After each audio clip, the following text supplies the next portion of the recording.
All right, welcome everyone. Holding by Pirke Avos, ethics our fathers. Again, want to welcome everyone. Holding by Pirke Avos, ethics of our fathers. We are in chapter Mishna 13, part 29. Again, ethics of our fathers, chapter 2, Mishna 13, parts 29. Finally, getting to the end of this Mishna. We'll see if we actually finish it up. The Mishna says,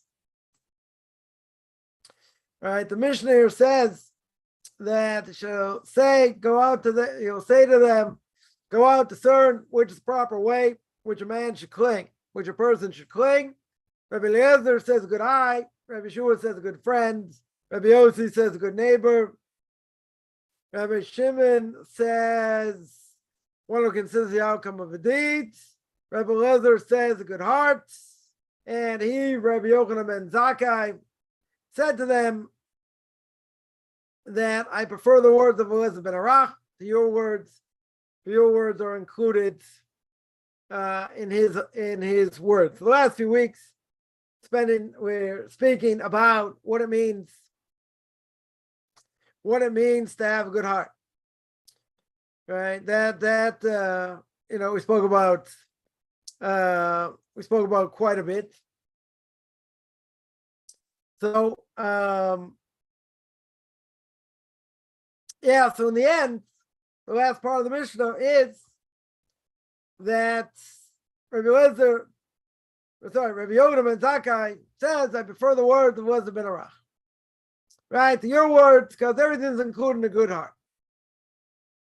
Now, obvious question is, why is good heart better? Right, according to Rabbi Yochanan ben Zakkai. Again, what do we say? A good eye, a good friend, right? A good neighbor. One who considers the outcome of a deed. Rabbi Eliezer said a good heart. So good hearts, we saw that's inclusive of everything. Rabbi Yochanan ben Zakkai says, because the heart really controls the body. Right? The heart controls the body. If the heart doesn't function, the person will get sick and potentially die. Right? You definitely need the heart to be strong. Right? No question. There's no question. So we see that the eye sees and the heart desires. Right? So we understand the idea, how potent the heart is and how the heart can drive a person to do things, let's say, they would normally do. Yeah, they go after their desires, whatever their heart tells them. So it comes on Rabbeinu Yonah of Gerondi. Rabbeinu Yonah explains that a good heart is entrenched in a person. Yeah, which is good for his friends, neighbors, for the whole world. Now, this needs to be clarified. What does that mean? What does that mean? It's entrenched in a person. Everyone's going to say, well, doesn't everyone have a heart? Everyone's got a heart, right? If you didn't have a heart, you wouldn't be listening. We'd all be dead, right? We'd all be dead without a heart. We need the heart to pump. Everyone has a heart, but the heart of every person is different. Even though a person can go whenever desire he wants, he's got free choice. Even though we'd probably say free choice is limited, he's got free choice to make whatever choice he wants.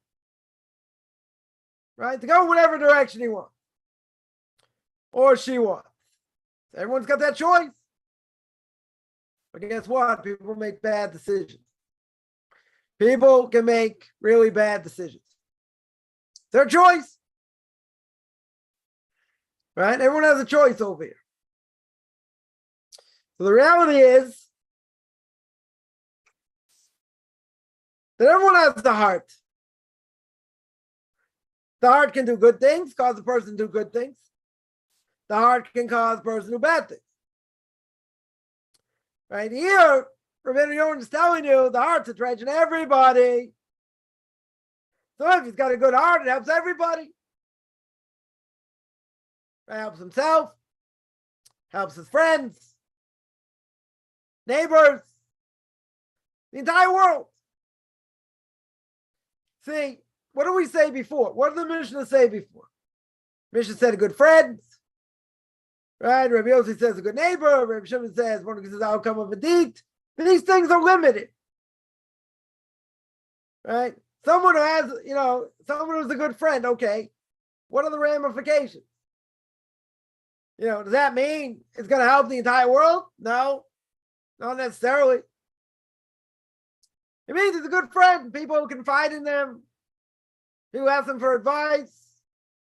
So you can say, well, that's also good for the world. Could be. Right? But it's not going to have an effect in the whole world. Or let's say good neighbor. Okay. Person's a good neighbor. Who does that affect? Those people live in the same building, same area. Is that going to affect the entire world? It's like the person's going to be a magnet? No. Right? Who says maybe it's only going to affect that area? Comes along, Rebbe Lazar. Rebbe Lazar says a good heart. So Ben Yonah says a good heart is good for everybody. His immediate neighbors, his friends, the entire world. It's got a good effect on everyone. It could have a negative effect. It could. Person get heart can take him in the wrong direction. Yeah, they could be stuck up. They could be conceited. They could be, they think they're God's gift to the world. And they'll fight for a cause, even if it's bad. And cause a lot of bad things. A lot of bad things. So if the heart is good, it has an effect everywhere. People want to cling to them, want to hear what they have to say, want to get advice from them. It doesn't just affect your immediate area. Come on, Rabbi Yochanan ben Zakkai. Rabbi Yochanan ben Zakkai says, I prefer these words of Eliezer ben Arach because he's included all those. A good heart is also means the person has a good eye. Also means he's going to be a good friend. Also means he's going to be a good neighbor. It's also going to consider the outcome of a deed. They're all included. But each one of these things by themselves are good, right? We're not going to say not. They are definitely good. The question is, does it have a wider effect or not? That's the question. All right. So according to Rabbi Yochanan ben Zakkai, it's got a wider effect, much greater effect, not just on himself. See, if you tell me, listen, he's got a good heart, and it affects him, and it changes that person, makes him want to do the right thing many times, okay? But it's not just, I could say, maybe being a good neighbor has other effects. Maybe the person, goes beyond the letter of the law, helps many people, this, that, has a positive effect on him and on other people. Could be. The question over here is how far-reaching.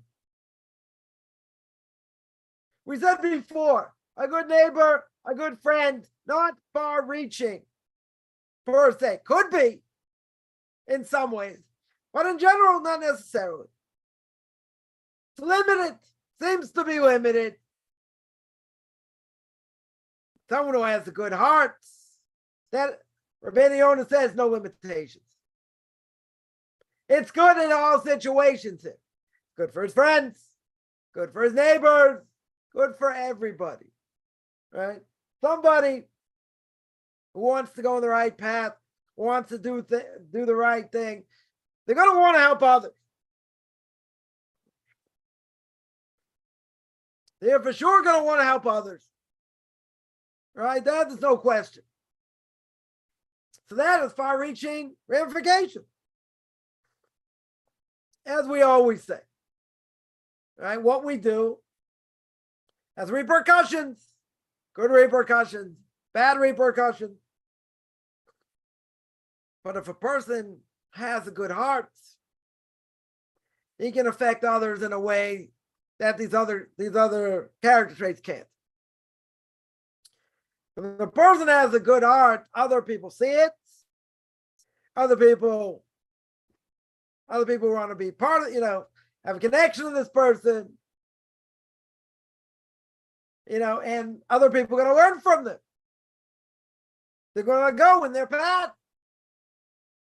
They themselves are going to want to help others. So a good heart goes far. More than these other things. I would say much more. Because these other things we said are limited. They're limited in specific areas.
Yeah. Sorry about that. So this is going to benefit.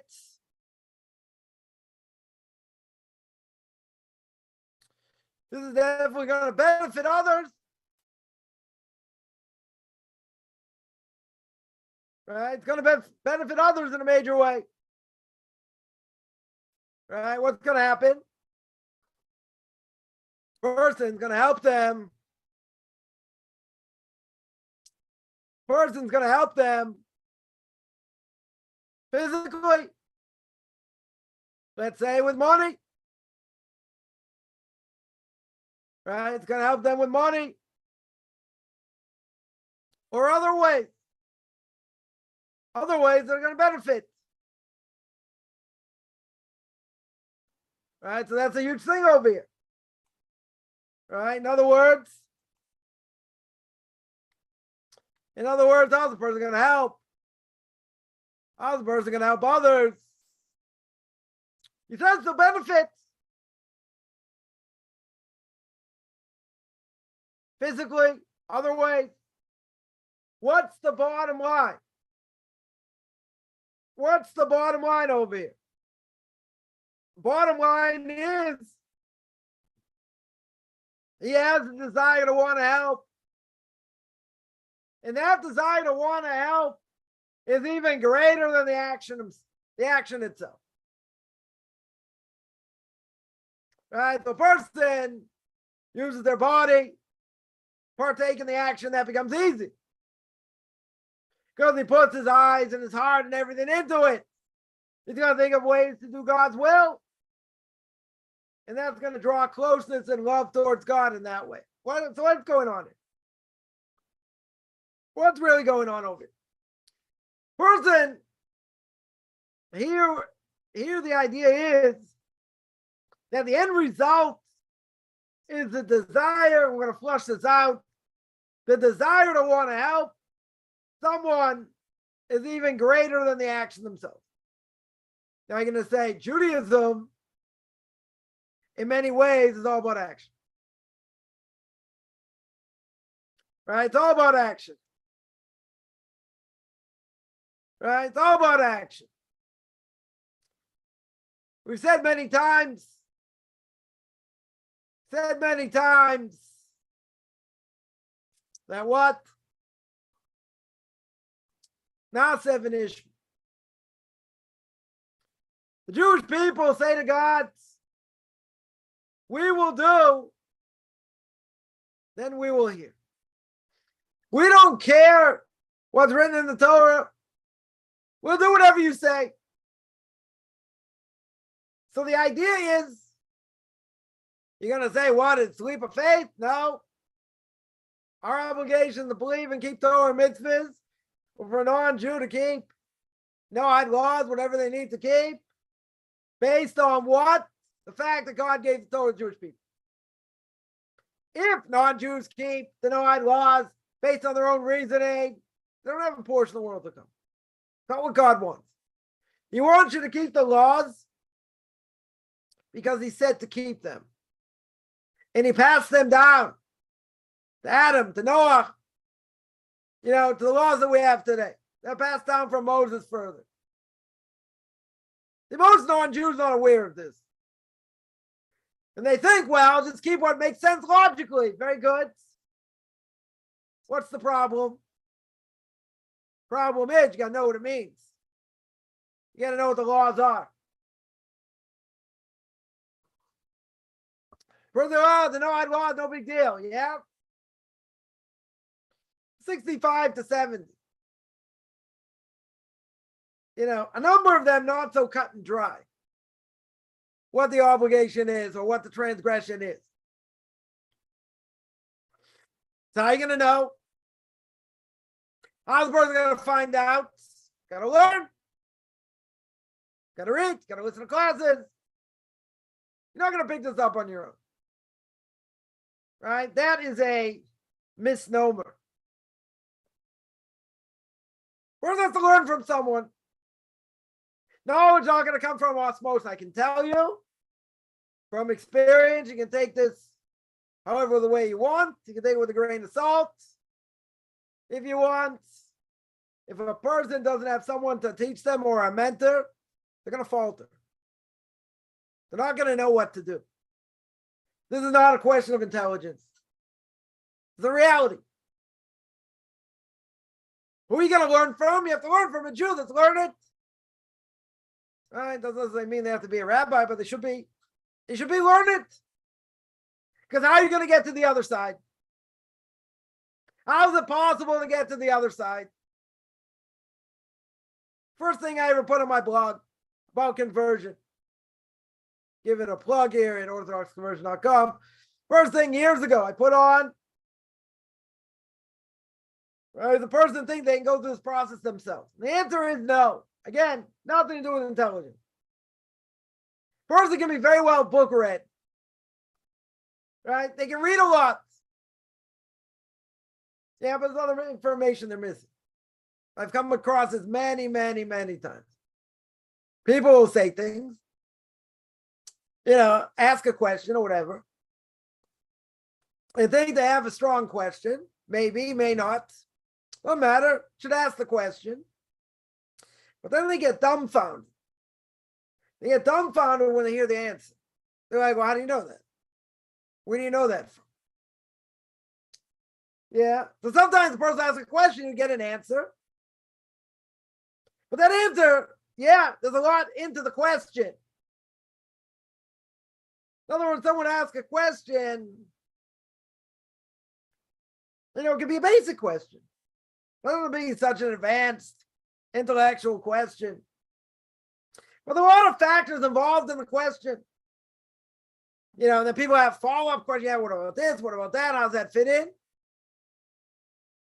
Right? Say, I'll give an example. Say about free will and the evil inclination. So a person will say, well, now that we have the evil inclination inside of ourselves, okay, so certain things I have to do to try and overcome it. True?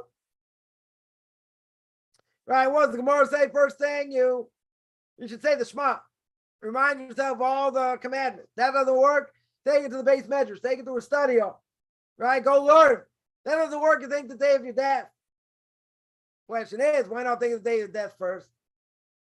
Think you're going to have to answer now to God himself. That should scare some of us, hopefully. The problem, you're not going to use that at the beginning. You're not going to say, oh, just think of the day of your death. That might be an imperative, maybe a moral imperative. It's going to be kind of depressing. Yeah, what's the point here? What's the point? So the Gemara says, and this I'm sure most people are not aware, maybe they've heard it. Gemara says God gave us the evil inclination. Everybody has an evil inclination. Okay. If everyone has an evil inclination, how do I fight it? How do you fight the evil inclination? God says I got an antidote. What's the antidote? Torah.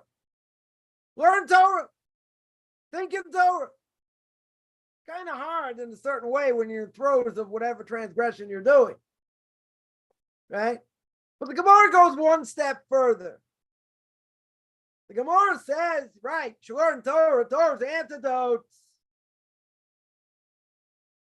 So if Torah's the antidote, Gemara says, if God doesn't help me, I don't overcome it. I don't overcome the evil inclination. You say, wait a minute. We just said Torah's the antidote. We said, take the evil inclination, take him to the base medrash. Go learn in the study hall in the synagogue. Think of the day of your death. Say the Shema. But all these things are good, obligatory, to try and beat the evil inclination. But the Gemara says one step further. You can take all that, but if God doesn't help you, that doesn't help. Torah's not going to help you. Saying the Shema is not going to help you. Thinking the day of your death is not going to help you by itself. You need heavenly help. You need God to help you over here. What do we think? We think it's all based on us. It's all based on what I do. It's all based on what I think. I'm going to be able to take it face value. I'm going to be able to fight it myself. The Gemara says I beg to differ. Right? Has to be further understood. But the Torah, but it's telling me like this. It's telling me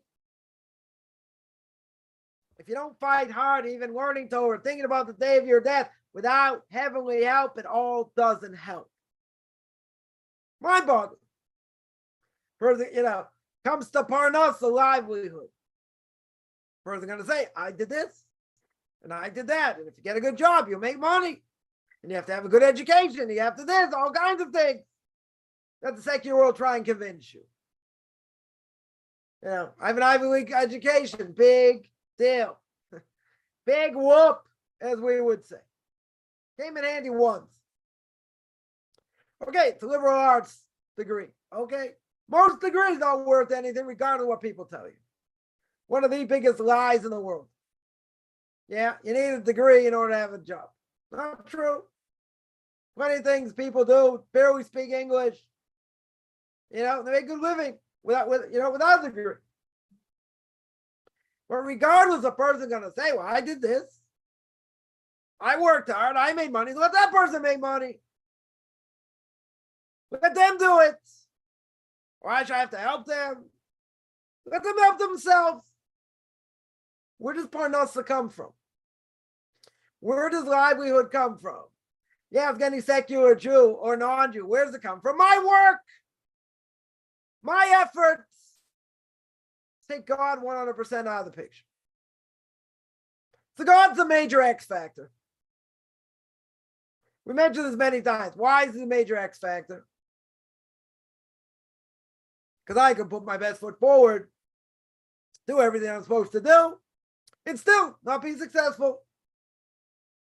Right here, Jerusalem, a Jewish marketplace. The big open market. People selling all kinds of things. Fruits, vegetables, nuts, this, that. So what? Someone screams louder, has got a better position, in the market. That's why they're making more money. They all get their produce when it comes to fruits and vegetables, more or less from the same place. Right? A lot of times getting from the same place. So what's the difference? Why does someone make more money than someone else? You'll say marketing. You'll say customer service. You'll say the way they advertise. Yeah, what's the X factor here? You have to put your best foot forward. True? No one's going to deny that.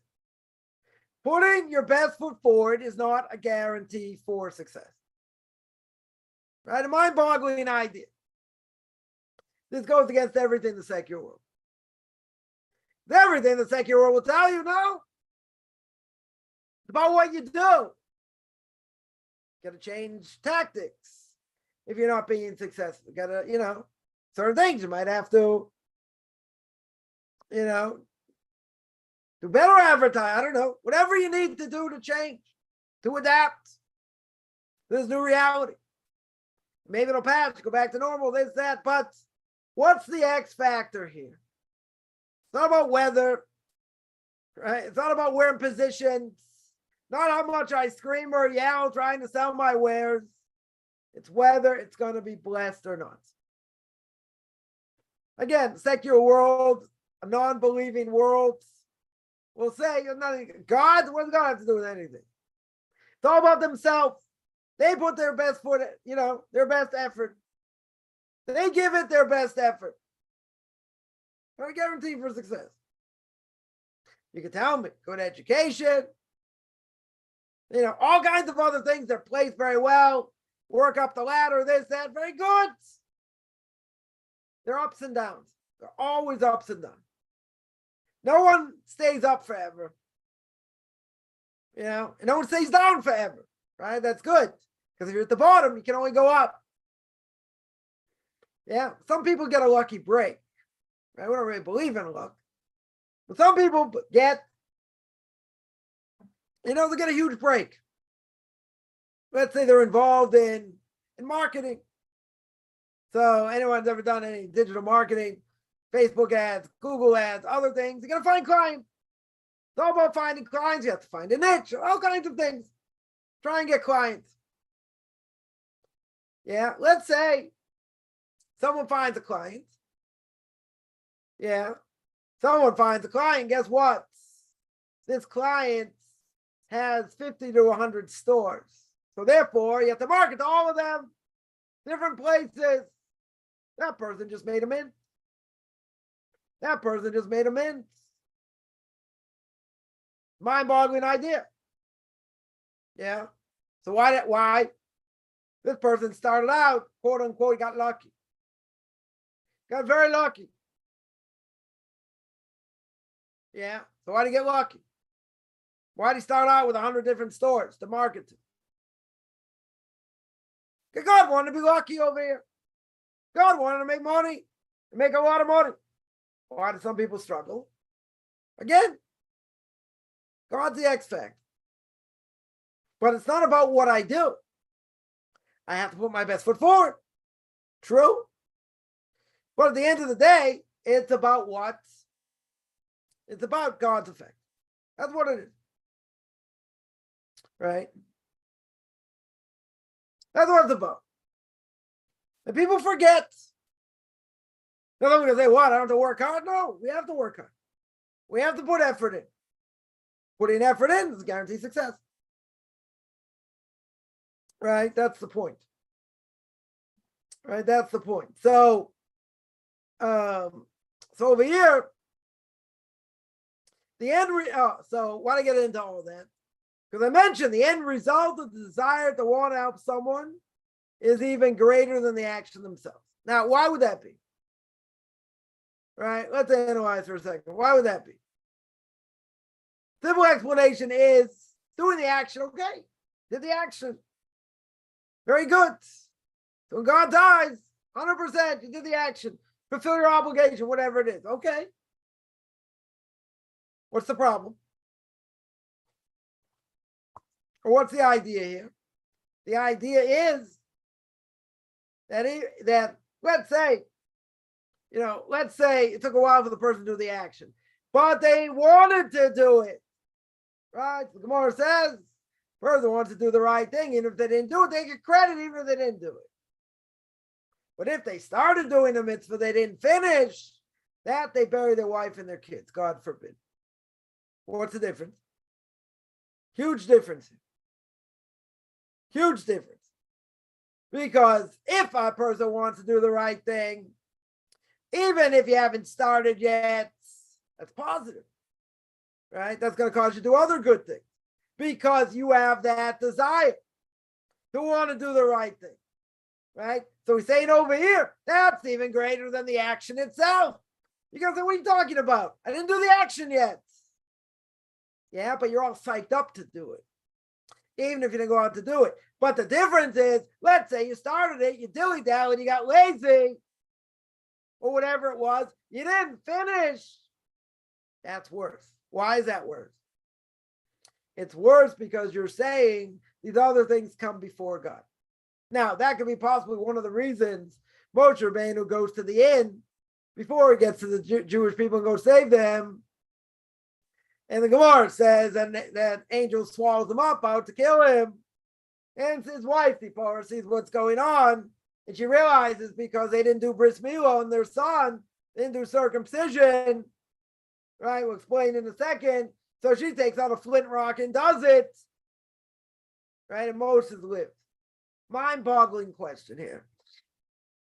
God says Moses is going to take out the Jewish people. Why is he going to kill him? Why in the world is he going to kill him?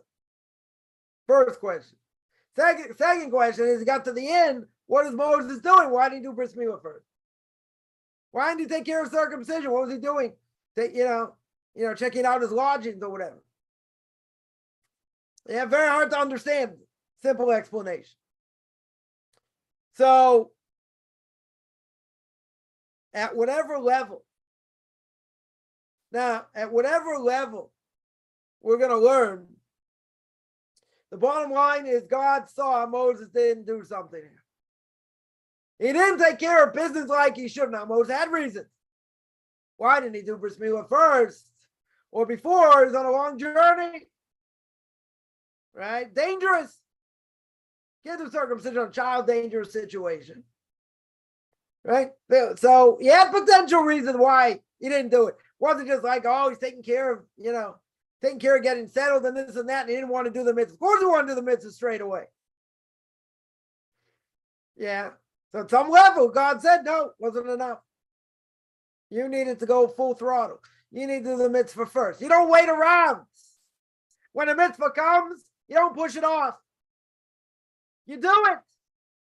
And you do it to the best of your ability. And if you don't, or let's say better, you started and then you dilly-dally, you forgot about it, then that punishment absolutely severe. Why is the punishment so severe? You're just saying, God, I don't care. You're saying I'm late? Okay, I'll get to it.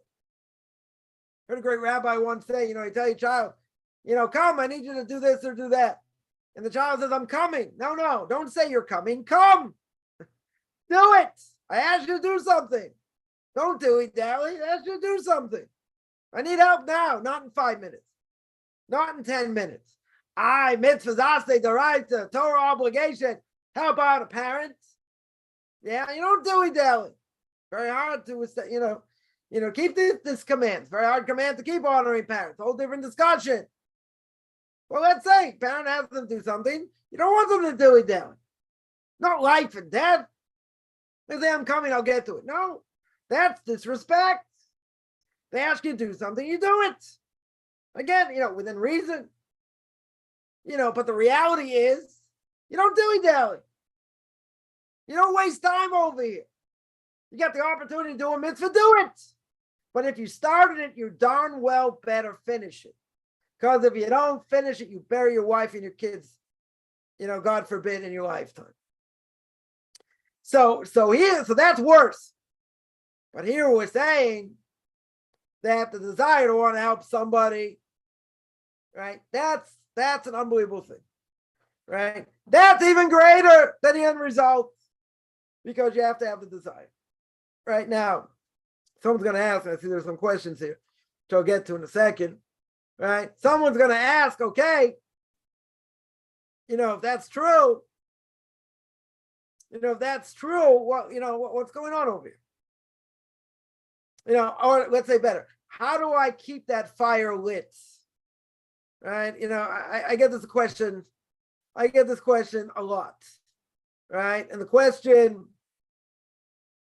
The question comes up because someone actually asked it recently.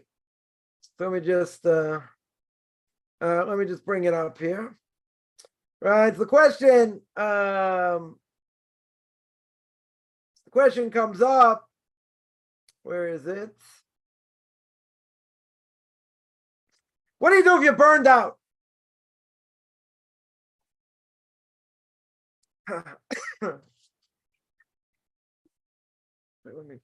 How do you stop being burnt out?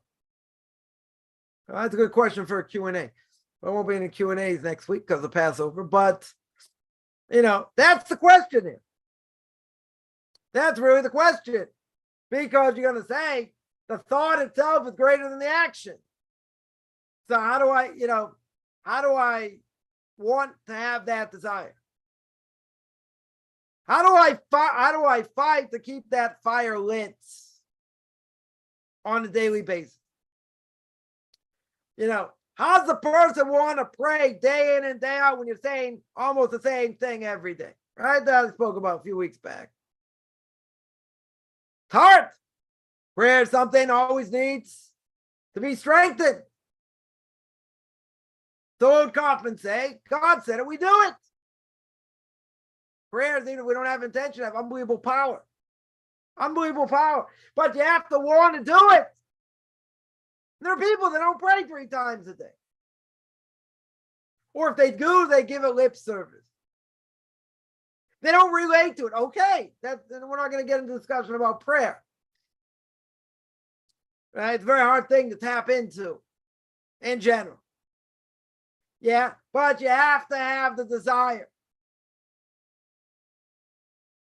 So the more Torah you learn, the greater the desire should be. If you're learning right. That should keep the fire lit. Why? Because you love what you do. You enjoy the Torah that you learn. You want to, you want to, whatever you learn, you want to put it in action. Not always so easy when we're getting beaten down in life. That's the obvious question. Yeah. So what's the bottom line? You keep doing mitzvahs. You keep listening to classes, and you keep going. What a person's going to say, but we get lazy. We get caught up in other things. We get distracted. Okay, don't get distracted. Make a plan how you're not going to get distracted. Yeah. People get distracted. Sports, entertainment, whatever it is. Playing video games. Very easy to get distracted. Very, very easy. The person gets lazy. Yeah. Let me put it like this. King David says in Psalm 90, we're only here for 70 years. If we have strength, 80 years. Anything over that's a bonus. Time goes by very quick. Right? Person, is 50 or over, you start already thinking about the next world. Start already thinking, you can be very close to being in the ground. So you're going to say, well, it's kind of depressing. Okay, what's life? What's the purpose of life? For a Jew or a non-Jew, draw close to God. That's the purpose. Is that easy in the life we live today? No. Right? 100%. It's not easy. Right? So what? I still have to work. Passover comes, you got to clean. You got to work. And if you don't celebrate it, okay. Right? As a non-Jew. But you go through life. There are mitzvahs you got to keep. Things you got to do. I would say a lot of things, moral imperatives, even if it's not according to the law. Yeah. Good character traits. Non-Jews should have. Plenty of things they shouldn't do. Not obligatory. Yeah, I would say is a moral imperative. I.e., not speaking Lashon Hara. Doesn't apply to them. Well, they shouldn't do it. They shouldn't curse. Cursing is bad. Right? Promiscuity is bad. Even if it's not necessarily forbidden, depending on what case. Right? Even if it's not forbidden, who says it's good? Yeah, moral imperative. So a person has to have the desire to want to be better. Bottom line. Look what I did yesterday. Oh, what I did the day before. Well, guess what? God says, as my Rebbe would say, don't live in the past. You live in the past, you have no future, right? But you have to get somewhere. You want to have this connection to God. You want to go in the right direction at all times. But you're going to say it's hard day in and day out. Yeah. Think of any Jew outside of Israel. 3 days festival, right? Passover start on Wednesday night. You got Wednesday night to Thursday night to Friday night, go into Shabbos. 3 days. Can't shower. Right? Can't do any forbidden work. Have a whole bunch of meals, 2 seders. You got to prepare for Shabbos. It's a lot to do, a lot of expense. But you have to enjoy also the mitzvah to joy. Right? So even within all that, and you're cleaning and busy and all this, you still got to live life, got to serve God with great joy. But you have to want it more than anything else. See, if we wanted Torah mitzvahs as a Jew or a non-Jew, as much as Bill Gates wanted to make money and be at the top of his game and work 16 hours a day and this and that to be at the top, we would have been Torah giants long ago. Would have been leaders long ago. Whether it's Noahites, whether it's Jews, whatever. Why? Because it's everything. Right? It's our entire life, it's in our entire being. Right? So if that's the case, the thought of wanting to do something is even greater than the action. But I didn't do it yet. So what? The fact that you thought it in your mind and you want to go in the right path, that affects the soul. That affects everything around us. Even if I didn't do it. Mind-boggling I did. Mind-boggling I did. You're going to say, but isn't Judaism all about action? Sure. It's all about what I do. Forget about philosophy. Forget about what's in my mind. Right? Because things in my mind don't mean anything. In general, the words of my heart don't mean anything. In general, but I have to put in action. God's not interested in philosophy. He wants to know what you do. How'd you act? Practically. What'd you do? What'd you do over here? You did something, you didn't do something. You worked hard, you didn't work hard. Yeah? It's about action. It's not about philosophical outlook in general. But here we're saying what's in my mind. What's in my mind and my desire to do the right thing is huge. It's huge. Because if a person doesn't have that, and they have the wrong desires, that will destroy them. Bad character traits, you will get korach, right? Total jealousy, of Moses and Aaron. Destroyed them. Took them out of this world. But it wasn't just that. He scoffed at them. He mocked them. He made fun of them. What do you think? He's a fool? Not a fool. Came out of Egypt. One of the 20% came out of Egypt. Saw God face to face at Mount Sinai, whatever that means. Held the ark, and they didn't die. He was on a high level. So what happened? He's on such a high level. How does he come out against Moses? It really comes out against Aaron, the high priesthood. What happened over here? Jealousy. The Mishna Pirke Avos says, jealousy, honor, desire can take a person out of this world. Some of the commentaries say, yeah, literally. As great as he was, jealousy killed him. And he took 250 great people with him. Mind-boggling. Mind-boggling. If you tell me he's a regular Joe Schmo, okay, he didn't get the message, he didn't internalize it. That's one thing. You're telling me he's part of the greatest generation in the history of man that saw God face to face at Mount Sinai? This makes no sense. Makes no sense at all. And what happens? He gets walled up. Totally gets walled up. Gemara says, certain place, put your ear to the ground every 30 days. He comes up from Gehenna, from hell, at a certain place, and you can hear him say, Moshe emes, Taraso emes, ve'nachnu badoim. Moshe and his Torah are true, and we're false.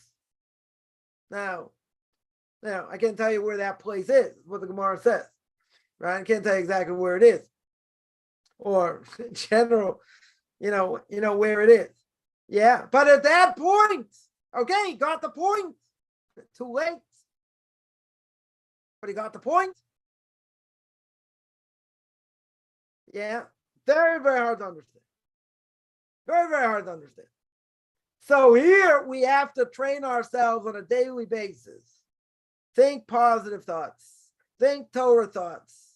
That we have to live our days like today is the last day of our life. That's what we have to do. That's our obligation. You're going to say, it's not so easy, and I'm busy, and I'm this, and I'm that. We're distracted, okay? But see, we don't think we're going to die. Fame, I'm going to live forever. No.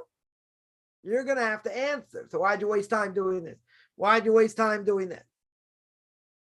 You're given a golden opportunity every day to live, to breathe, to do God's will. The bottom line, we're lazy, right? So the question is, how do I stop being lazy? Yeah?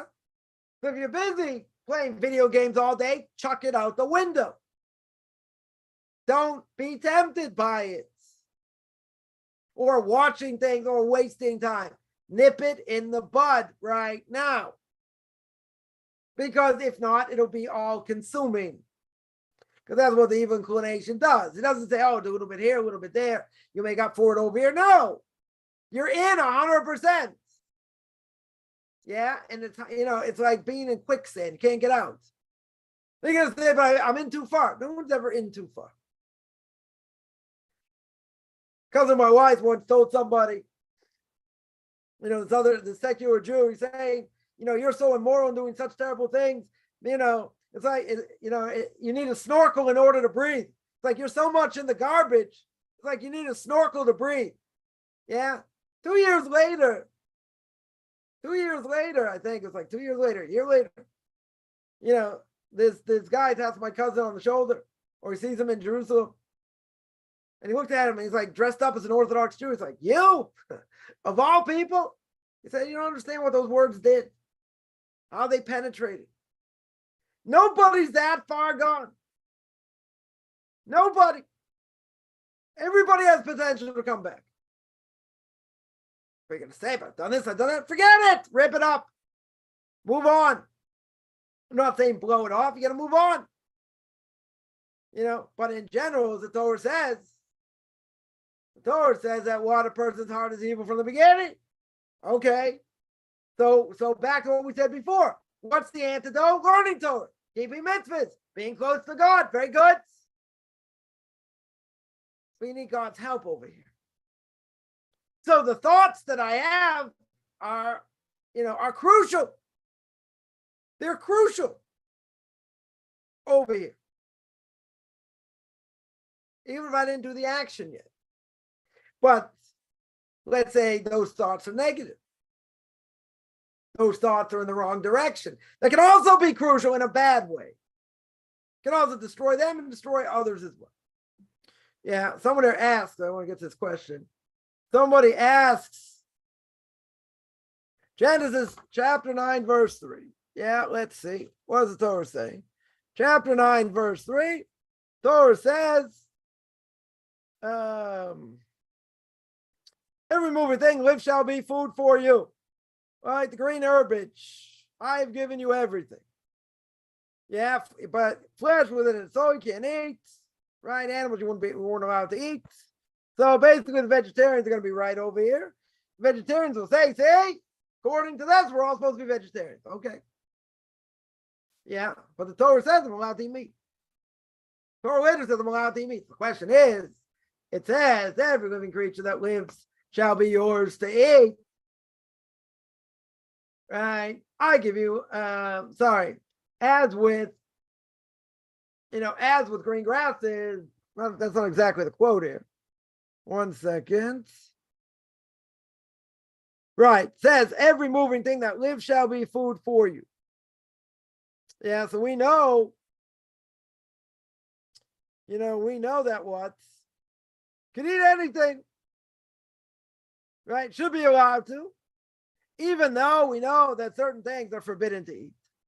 So here God gave Noah and his descendants, never been given to Adam, but only to Noah over here, the right to eat meat.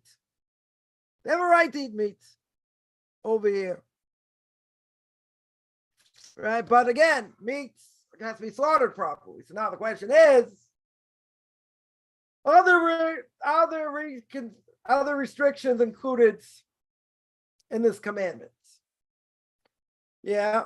So for a non-Jew, can they eat anything that moves? Yeah. Do they have to slaughter it? No. They can eat whatever they want. Kashrus does not apply to them. Yeah. One of the commentaries of Leviticus chapter 11 talks about kosher animals, non-kosher animals, says it doesn't apply, these kosher animals, and in keeping kosher doesn't apply, or the animals not allowed to eat does not apply to a non-Jew. Why? Because you see, a non-Jew eats all these things, it doesn't affect them, maybe except for the bats and Wuhan, we're not going to go there. But they eat all these creepy, crawly things, and who knows what. Certain parts of the world will eat anything that moves. Okay. Does it affect them in a negative way? No. You see, physically doesn't affect them. Now, what's the premise? This great commentator is telling us. The premise is a non-Jew can eat whatever they want, does not affect them, will not affect their soul. A Jew, different issue. A Jew, it says it dulls the soul. So if a Jew doesn't keep kosher, he's going to be apathetic. How do you bring a secular Jew back to Judaism, if they're apathetic? It's like trying to start a Jeep with a 9-volt. Very, very hard. Very, very hard. Yeah, that doesn't apply to a non-Jew. Now, I've heard people say, I only want to eat clean animals and this and that. It doesn't apply to them. Totally doesn't apply to them. Now, could be though, the next verse says, not allowed to eat blood. Right? Flesh with its soul and its blood you shall not eat. Right? You can't eat blood. That would seem all that even though non-Jew can eat whatever they want, could be blood they're not allowed to eat. Maybe blood they're not allowed to eat. Yeah, but anything else they can eat. Right? So, are there, when it comes to meat in general, anything non-kosher, whether it's meat, whether it's shrimp, any seafood, or anything, or bugs. I mean, there are people who eat bugs, cats, dogs, whatever, God forbid. It sounds kind of gross, but if you live in a certain part of the world, they eat that also. Well, what's the difference? Meat. What do you care? It's dog meat. It's cow, it's lamb, whatever, it's meat. Right? It won't get gross over here. No offense to any dog lovers out there or whatever, but yeah, there's certain places in the world people eat it. Yeah, does that apply to a non-Jew? Absolutely not. They can eat it. No limitation. Right? Blood might be a limitation. Eating a limb from a live animal while it's still alive, probably not so common. Yeah, but that would also be forbidden. It's cruel. Yeah, but if the blood is the source of life, could be by non-Jew, they shouldn't eat blood. Shouldn't eat animal blood. The problem is that, meat out there is not necessarily not full of blood. There could be blood in meat. Why? Because I guarantee they don't salt it like we do. Right? That's why, kosher meat, anyone's ever had kosher meat, is very salty. Why? Because what do? After they kill the animal? They soak, they soak it, in water. They put a tremendous amount of salt. Because if the water doesn't take out all the blood, the salt will. The salt will draw it out. Jews not allowed to eat blood. No question about it. Yeah. Could be by non-Jews also. But I can't imagine by non-kosher slaughter, they're worried about this. That they'd be worried about, salting so much there's absolutely no blood in the meat. Very hard to imagine. Very hard to imagine. Now, does that mean if a non-Jew eats meat that they're eating blood? Most of it's probably washed off. Is all of it? I can't say. Right? But they should be allowed to eat it. Right? I would assume that shouldn't be an issue. Because certainly non-Jews don't have to keep kosher, no question. Yeah, the only thing is they can't be cruel. Yeah, they can't eat a limb from a live animal, for sure. They, blood's probably a good thing that they don't eat. So we'll make it easy. If the meat that's normally served in most places don't have any blood in it or significant blood, so maybe it's all right, right? That should be okay. But, so the simple long answer is, as a Noahide, are there any restrictions? No. There's no ritual slaughter by them. You can't kill an animal in a cool way. You can't be cruel, to them. Okay. So again, creepy crawly things, other things, can they eat? Not a problem. Right? Should not be an issue. Right? That definitely should not be shouldn't be an issue over here. Blood might be an issue, but again, probably in today's market, probably much less of an issue. For non-Jews. But anything else they eat, creepy crawly things or dogs, cats, or who knows what, not a problem. And I do hear people say, I only want to eat clean animals. For a non-Jew, it doesn't apply. Totally doesn't apply. They want to, okay, they could keep kosher, but again, there are things that non-Jews have to be careful, and that is they're not doing things that is like making up a new religion. Right? The Rambam states clear, if they add things that they're not supposed to do, they're making up a new religion. That they're not allowed to do. They're for sure not allowed to do it. So tell me, there are these super Noahites that, keep Shabbos almost like a Jew, and that's a problem. That is a problem.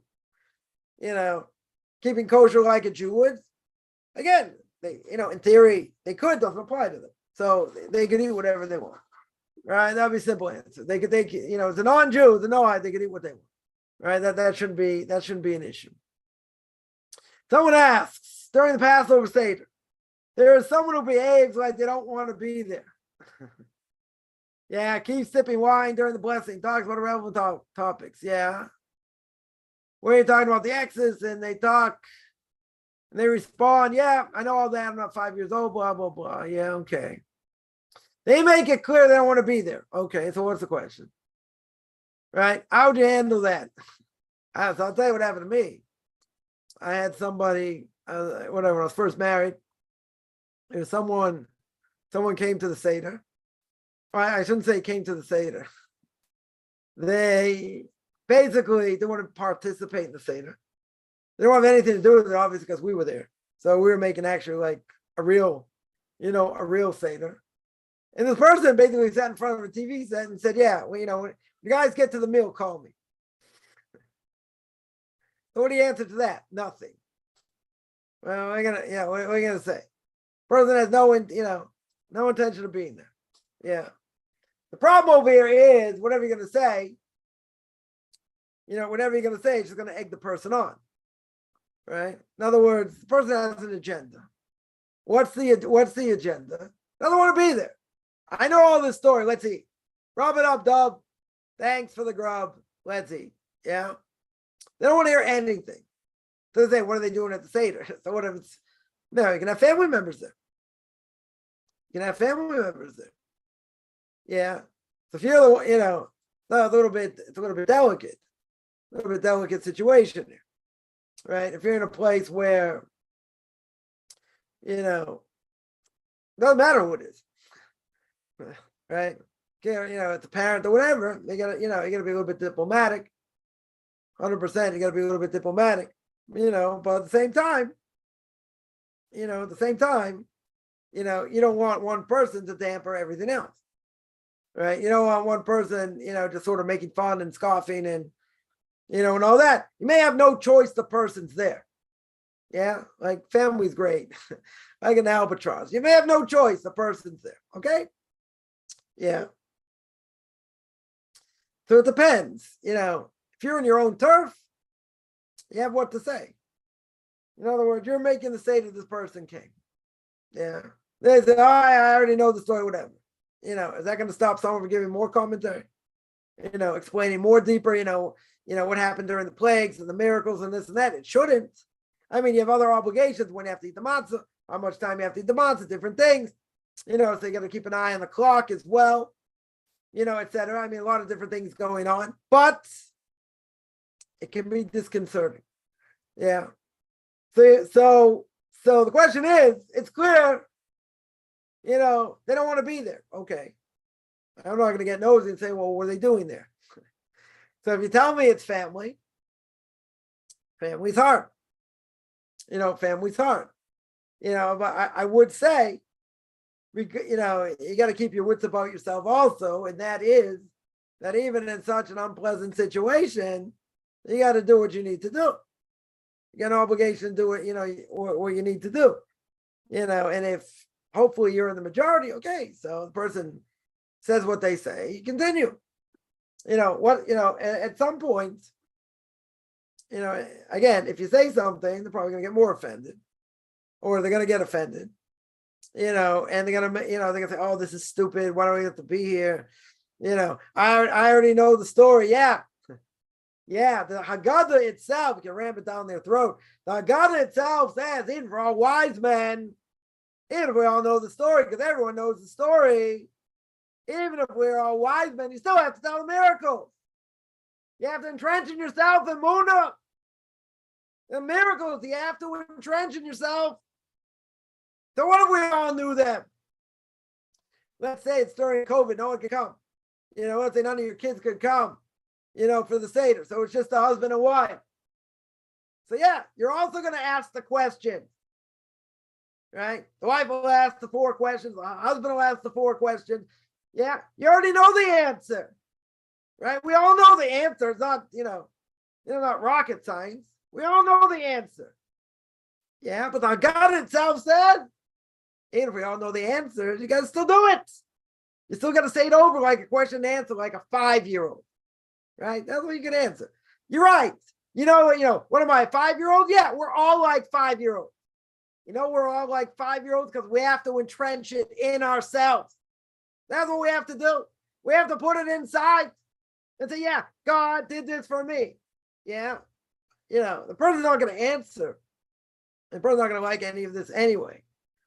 Right? But, you can throw things out there, which, again, probably won't matter. But, you can say, wow, what it says over here. We'll learn it like a 10-year-old, like a 15-year-old, not a 5-year-old. Yeah. What does it say? The Haggadah says if God had not taken us out, we'd still be there. Right? God did it himself, not through an angel, not through an intermediary. Right? Mention it a few times. In the Haggadah. Wow, isn't that mind-boggling? Think about it. Okay, Egypt was the world power at the time. If Egypt was the world power at the time, maybe they would have let the Jews go. Maybe they would have been overthrown. Every nation has their day. Right? Former Soviet Union, 70 years. Right? The Greeks had 100 years, 200 years. The Ottomans, however many years. The Romans, they could have let them go. But to say, they could have been overthrown, let's say better. Could have been overthrown. And then Jews, and the Jews would have, maybe the other people, whoever took over, the Jews would have come out. They would have let them up. Maybe yes, maybe no, there's that, right? There are questions that could be asked. Right? You can say, oh, I already know the story. What do you think, I'm 5 years old? Well, let's analyze the story. It's not just, oh, it's all about the plagues. There are things that are said in the Haggadah at the very beginning. Come, let everyone come eat. Just like we're in the land of Israel, so we don't have to be slaves. What's the obvious question? What do you mean everyone come and eat? Everyone's already there. You don't have anyone in the streets. You don't have guests at the moment. Many of the commentaries ask, what are you talking about? Not only that, you got the land of Israel. We're in the land of Israel now. Right? Okay. Messiah hasn't come yet, but, we have the land of Israel, so we'll make it easy. There are a lot of questions can be asked that I don't think you really know what it means. Yeah? I'm saying this could be a whole moot point. Because they can say, so what? This is semantics. This is, you could bring it to a higher level, if you wanted to. Could ask very poignant questions if you had them. Yeah? Is that going to make a difference, though? That's the question. Is that going to make a difference? So I had it easy. The first Seder I had, this person wouldn't even step foot inside. I guess that's how intimidating I was. Imagine. I'm not, tell me when we're going to eat. I want to hear one thing about Torah mitzvahs. One thing about the Seder, oh, these fanatics would come in. I'm not going to listen. Boy, you're so open-minded. You're so open-minded. Oh, I should worship the ground you walk on. Come on. What are you afraid of? Propaganda. Yeah, I'm full of a lot of propaganda. Probably a lot of hot air also. What in the world are you afraid of to step in? Maybe you might actually enjoy the conversation. Maybe it might uplift you. Maybe I'm not having anything to do with it. Okay, that's better. That's better. It's better than hearing someone, keep saying, oh, come on, I know this is stupid. Why do we have to, why do I have to do this? Yeah. You could say, be a little bit rude. You could say, okay, you can step outside if you want. We're going to go through this. This is what we do. This is part of the process. I don't know, Passover Seder is family time. So if I can tell you what happened to me, very interesting. This Seder, I was having one daughter and two of her kids. So I figured, okay, two kids are, one is 4, one is 2. Pretty rambunctious, both of them. But okay, so what happened? I'm in synagogue, and my son comes in, my oldest daughter was supposed to be by her father-in-law in Jerusalem. And my son says, her husband's in synagogue. I'm like, what are you talking about? He said they got stuck and they couldn't. So the whole thing, now they have 3 kids. I never knew where for them to stay. It was like a whole thing. I mean, whatever, it worked out. At the end it worked out. Yeah, we had enough food that, it wasn't an issue. So now, instead of having, 4 of my family, and then I got, 5, I get another 5, which is 9 of my, my daughter, my other daughter, one of my other daughters. And this daughter, so you got 14, now I got 14 people. Yeah, 14 people. And there were 5 kids under the age of 8 or 9. So now, now it's a little bit different, it's a totally different type of Seder here, right? Because you got to give to the kids. You got to give to the, to the little kids and, whatever. The little kids are, running around and this and that. So it's like trying to say whatever I could say at the Seder, which was less than I would, probably normally say. But okay, that was the dynamics. I wouldn't say it was the greatest dynamic, but okay, that's what it was. Yeah, I had to make the best of it. I had to make the best of it. It wasn't easy for other reasons, but okay. Everyone's more or less in the same, going in the same direction. So that's, that's easier. But, at the same time, if someone's anti, first of all, I got to be careful, a person has gas or whatever, that, again, sometimes you don't have choice if it's family and they come anyway. But, the one thing you don't want to do is ruin, this is a whole thing where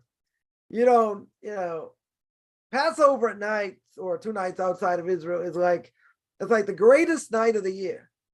To imbibe in a person emunah that God runs the world, God's in charge, and you're retelling the story that happened 3,000 years ago, where a link in a chain that goes back, and even someone in the process of conversion, they're linking a chain, even though their great grandparents might have been Jewish, but now they're not, so they have to go through conversion, or if they can't prove it, or if they have Jewish lineage. It's like the single greatest night of the year, or both nights outside of Israel, of infusing emunah, just by going through it, just by saying it over. But the problem is, he gets people saying, come on, can't we eat? I had this once also. Not that this person didn't come to the, didn't even come to the Seder. I had once, I made a Seder, someone was there. And whatever was uncomfortable, they weren't necessarily asking, obnoxious questions or whatever. They just, they had a certain time constraint or whatever. They wanted to eat, but I had to make sure that I did what I was supposed to do to the best of my ability. So again, in a similar situation like this, did I get everything out I wanted to? No. Do I normally say the same things I normally do every year? Yeah. I don't add too much here and there, right? I got enough what I needed to get out. It certainly wasn't everything, but okay. Yeah, under the circumstances, I did what I had to do. But in such a case, I was in such a situation. I was in a situation where the person's constrained for time, just wanted to move further. So I let my kids say certain things. I let them say certain things. It was uncomfortable, but I moved at a certain pace. And that was it. And that was it. It wasn't, they weren't asking, obnoxious questions. They just, they wanted to eat. They want to go through it. They wanted, that's what they wanted. It was uncomfortable. I'm not gonna say it wasn't. Yeah. So I had to be careful. I wanted to do what I needed to do, but I wanted to do in the sense of, not only my obligation, to my kids, but they want to offend anyone, either. So yeah, I had to make a certain compromise, which wasn't pleasant, but in the end, it worked itself out. So in a case like this, at some point, something might, should be said. So listen, okay, either try and tell them something deeper that they don't know. And if they don't care to hear anything, you can be nice and say, listen, this is what we're doing. If you don't like it, don't say, go eat kugel. I wouldn't say that. But at the same time, I would tell them, this is what we do. And, it'd be better if you don't say anything. But again, that can make it worse. That can make it worse. Why? Because, then the person's going to start saying more things. Oh, what do I need this for? I don't really need to be here. And we can start other things. Yeah, so you have to be careful. So I can't really, I can't, so yeah, the person says it was just an inconvenience. Okay. So they're inconvenienced, so, yeah, it's a problem.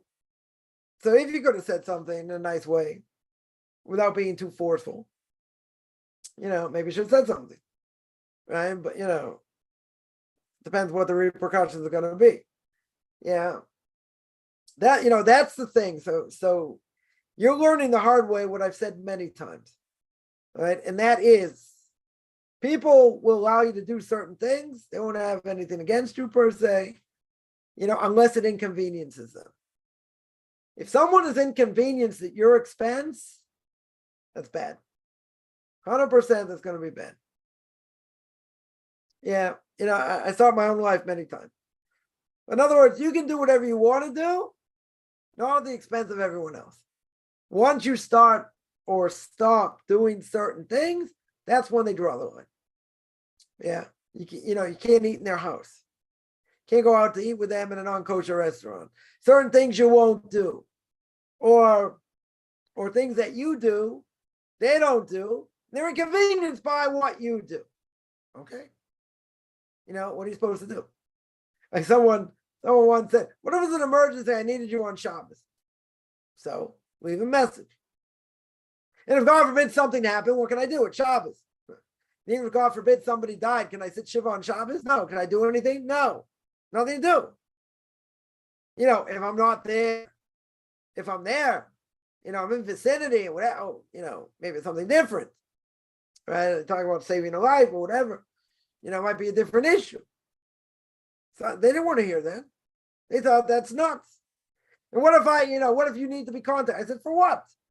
And if God forbid somebody died, what's going to happen? You tell me afterwards. Well, what can I do? Can I sit Shiva? Can I start mourning on Shabbos? No. Yeah. So what can you do? What's it going to help me now? In general, you're going to tell me. It's not going to do anything for me. All right. It's going to make me sad or whatever if somebody died. Okay. Right. But you have to know right now. Why do I have to know now? Not going to help me. You have to wait till after Shabbos. What if Shabbos comes out late in the summertime? Yeah. So what? So you have to wait. If I lived in certain places, Shabbos come out at 10 o'clock at night. Yeah. 10 o'clock at night on Saturday night. Other places are longer, right? In England, France, can be later. Shabbos go out at 11 o'clock at night, whatever. So what do you do? What are you supposed to do?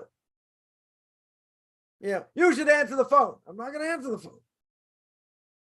Shabbos comes before anything else, unless it comes to saving a life or whatever. Pikuach never saving a life, different issue. But in general, what you're supposed to do. So I'll tell you from experience, and again, you can take this with a grain of salt. But at the end of the day, if you inconvenience someone else because of your beliefs and for what you do, they'll resent it. But guess what? It doesn't matter because you have to do what you need to do. Yeah. And someone will tell you,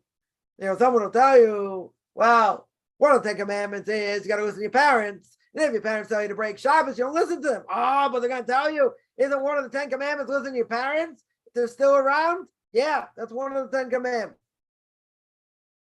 So if they tell you to break Shabbos, I don't have to listen to them. They're not going to get that. They're going to have to listen to me. Shabbos comes first. Commentaries tell it's clear. Shabbos comes first. Yeah. So what if they're mad? So let them be mad. You can't do this or you can't do that. Okay, so what? When people are inconvenienced, it's a whole different ballgame. In other words, they'll say live and let live. You can do whatever you want. When they're inconvenienced, they'll never say that. They'll never say that. They'll blame you that you're changing, you change your religion, you do what you want, and this and that. You're breaking up the family, all kinds of things. Torah says certain things I can't do. That's it. I have a brother or sister intermarries. Can I go to the wedding? Can't go. Oh, but this person would, and they're Orthodox, or whatever the case is. And what about family? What about them?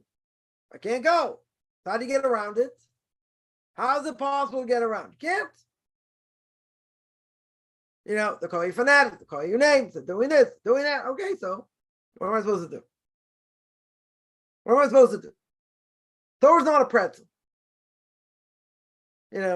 Once people are inconvenienced, yeah, everything falls apart after that. Because they're inconvenienced. Totally inconvenienced. Nobody wants to be inconvenienced. They want to be able to do what they want to do. You can't say otherwise. I had somebody tell me years ago. About coming, as a woman dressing modestly. Yeah. The person tells me, if I come to your neighborhood, I get dressed the way I want. I'm like, no, you're not. I said, would you go to the Western Wall dressed that way? You show respect for the community. You walk in a Japanese restaurant, you're going to say, I'm not taking off my shoes or sitting on the floor. You get me a chair and a table. They're going to say, go somewhere else. Yeah.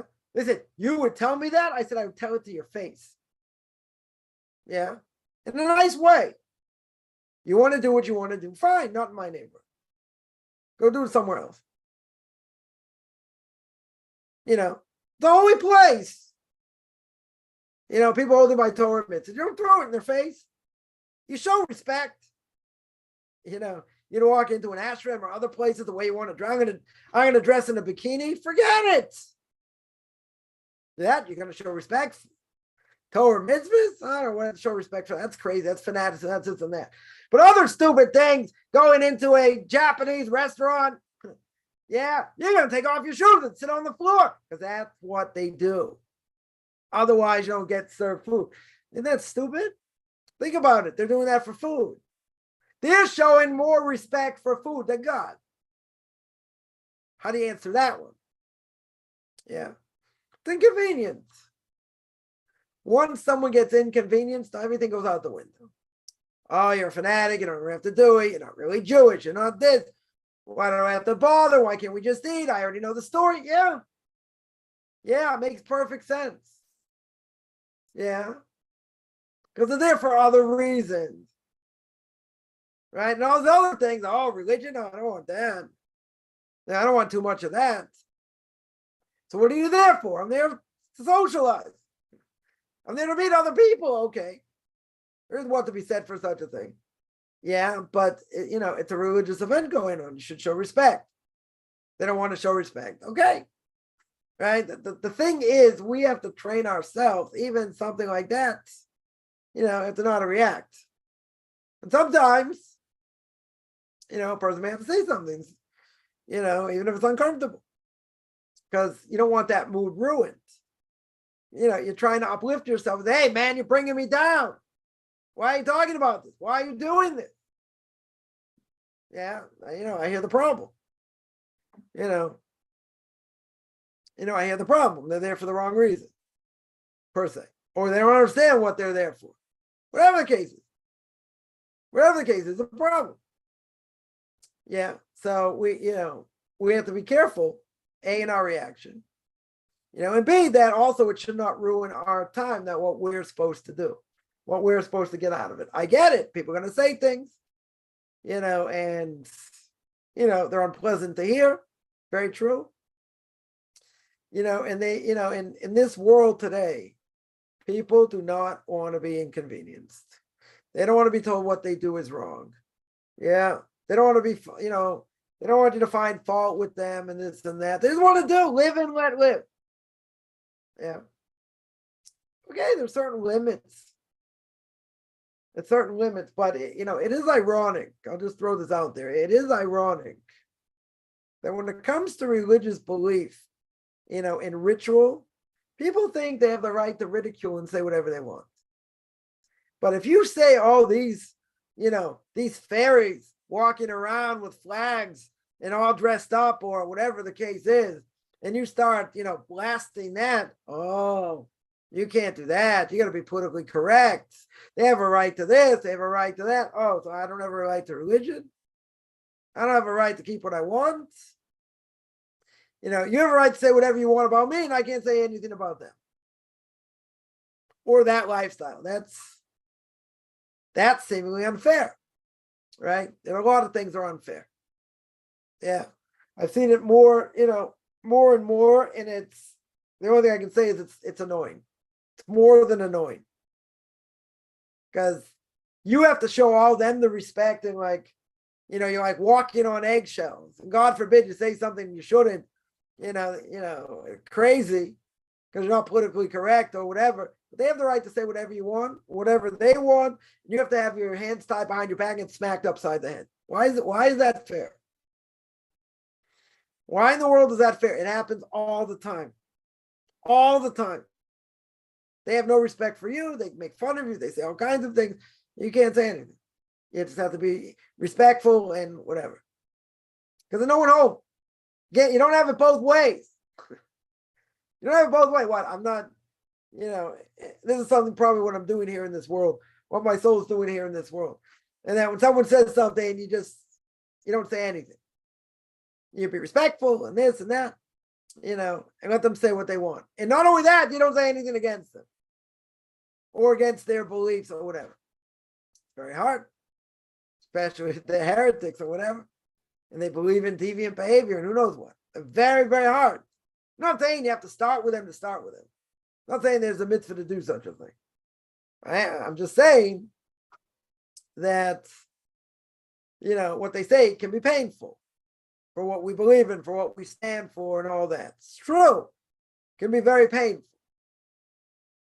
There was a protest last week, or a week and a half ago, that these secular Jews come into one of the, an area of, a religious area, very, very religious area. Yeah. So what were the residents told? You don't start up with them. Don't argue with them. Don't start up with them. Just show them love. Yeah. So they had stands giving drinks to people, food to people. They made an unbelievable Kiddush Hashem, unbelievable sanctification of God's name. Could have ended, could have been, totally negative. Totally negative. So, it's hard. It's hard because people have biases of what they see, what they hear, different things. And you're not allowed to say anything back. They can say whatever they want. Very hard.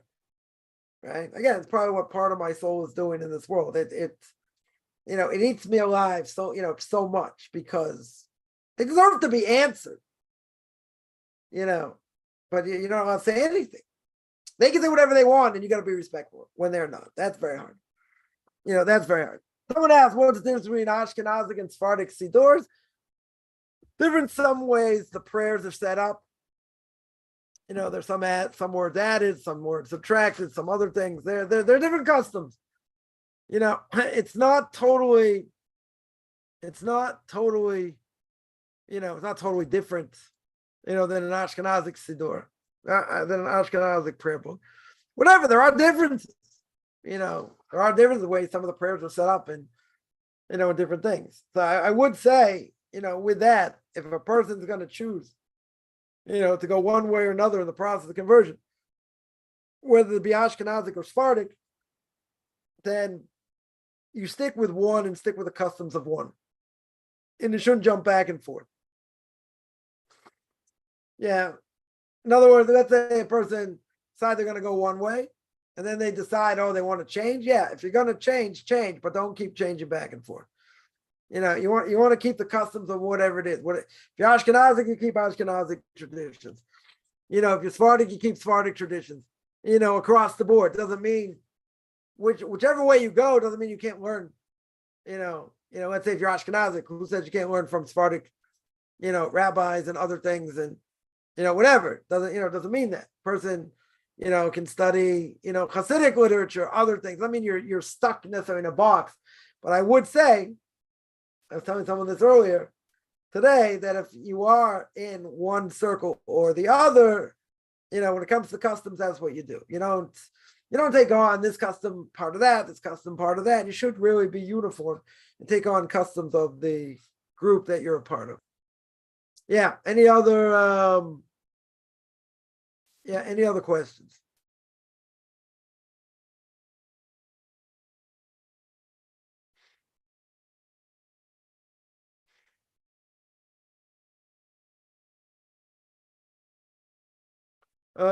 Someone here mentions words people are narcissists. Yeah.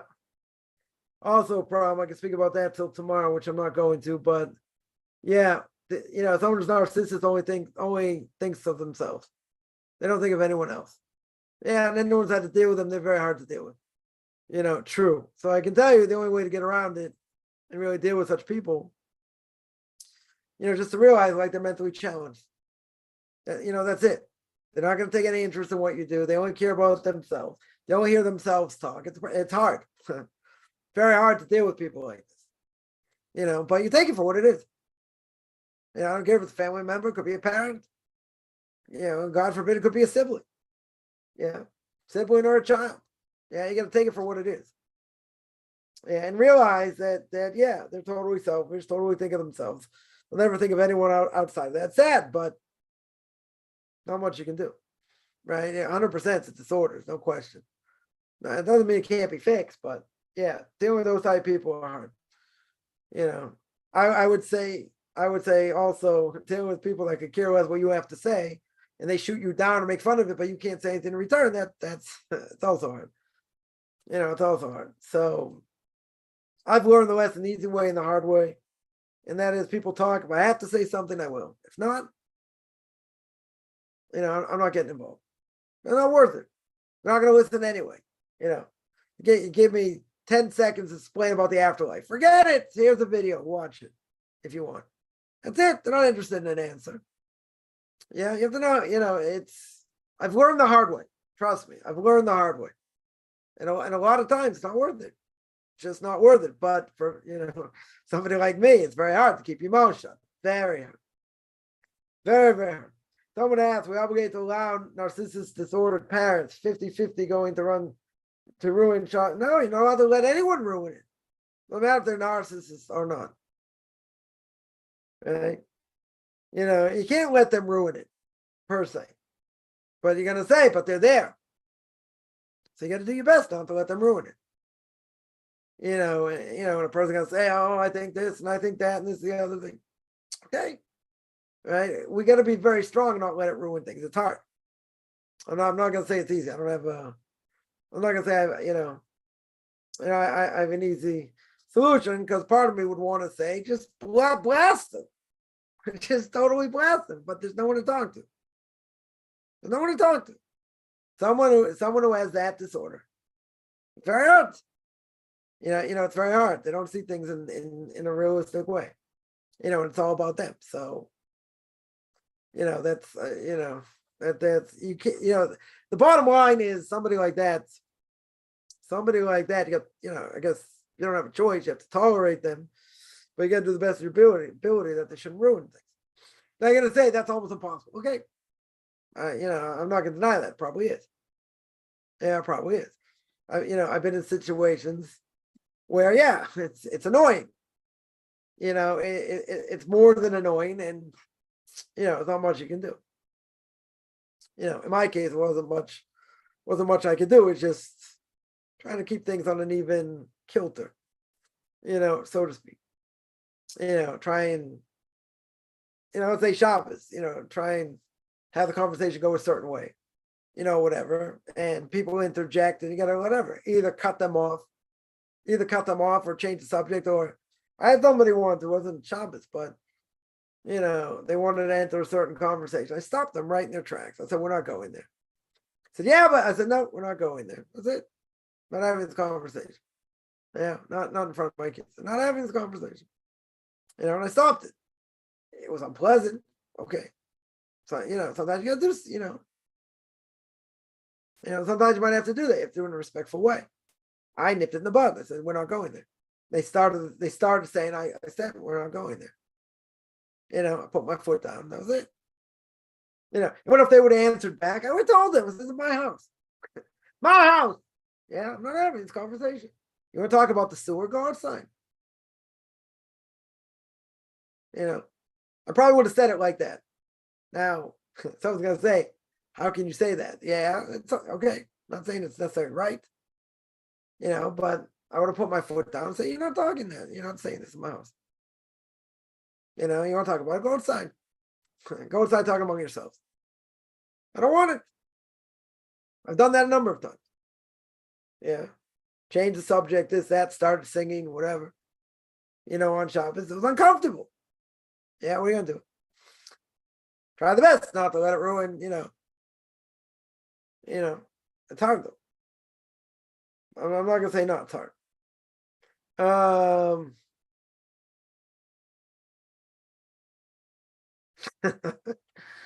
Good line. That's a very good line. Right? And someone here says, he said, I missed the part where this book was about you. I thought it was about God. Yeah, but again, you're right. Good answer. Good line. Yeah. You're going to get them more ticked off. So you're right. The worse they get. Yeah. Someone who's narcissistic, they're never going to get it. You're never going to explain to them. It's impossible. Because they think it's all about them. It's all about them. So that's not what I deal with. It's pretty much narcissist. Yeah. I say what I say, whatever they answer, and that's it. And, I wouldn't say the greatest conversations I have, but, it's what it is. I just move on. Because I know, they're not going to listen. They're just going to go on to something else, and it's all about them. Okay? Now, if I were to say that, they're like, what are you talking about? We're having this conversation. It's not worth it. They're not going to get it. Someone who has that disorder, they're not going to get it. Yeah, so I wouldn't even bring it up. I mean, I think it's a good line. Don't get me wrong. It's a good line. It's a very, very good line. But they're not going to get it. I don't care if they're younger or they're older. They're not going to get it. You can say, what, you think I'm conceited? You think there's no one home. There's no one home. It's a bad mental disorder. Person needs serious therapy. Get out of it. The bottom line. That's the bottom line. But again, you're right. The more you retort, the worse it gets. Yeah. Yeah. So I would say, as much as you want to say it, don't say it. Leave it. Because they're not going to get it. It's going to be worse. It's going to be worse.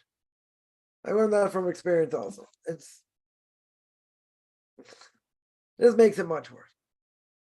Because, hey, it's annoying. You're right. There are things we have to deal with sometimes that are totally annoying. Okay? Yeah. I'm not advocating it. It's a hard situation. It's an annoying situation. Because they don't care about anyone except themselves. They want to hear themselves. Okay. Yeah. I heard someone say, I'm much more manageable these days. I'm low maintenance. No. It's not true. Not true. Yeah. People stick in things where they shouldn't. They get involved in things they shouldn't. And sometimes what are you supposed to do? You're supposed to sit there and get hammered.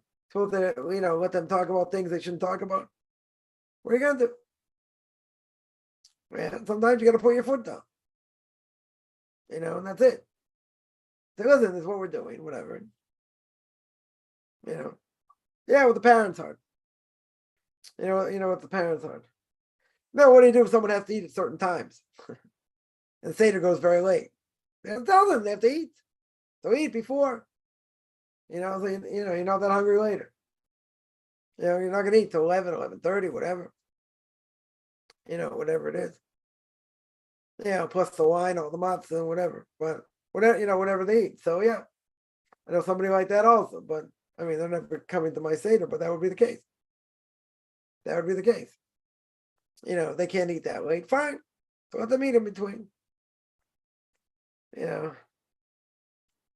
It's almost a no-win situation, I would say. The only question is how much you want to get under your skin, and that can be hard. That I agree. That can definitely be hard. Yeah. Any other questions?